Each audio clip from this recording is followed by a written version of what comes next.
మనకు దరిద్రం పట్టుకుంది ఈ మధ్యకాలంలో క్రైస్తవులకి. అయ్యగారి దగ్గరికి వెళ్ళి ప్రార్థన చేయించుకోవడం.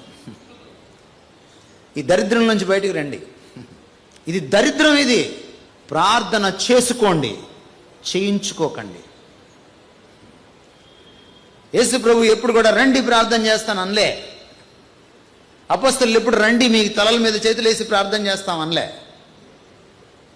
యేసు ప్రభుని అతి దగ్గరగా ఆయన ప్రార్థనా జీవితాన్ని చూసిన శిష్యులు, ఆంతరంగిక శిష్యులు ఆయన ఏమడిగారు తెలుసా? నీలాగా ప్రార్థన చేయించడం నేర్పించవా అని అడిగారు. మాకు కూడా ప్రార్థన చేయవా? మా అమ్మాయికి కూడా ప్రార్థన చేయవా? మా అల్లుడికి ప్రార్థన చేయవా? మా కోడలికి ప్రార్థన చేయవా అని అడగలా. నీలాగా ప్రార్థించడం మాకు నేర్పించు అని అడిగారు. నిజమైన దైవజనుడు రండి రండి ప్రార్థన చేస్తాను అన్నాడు.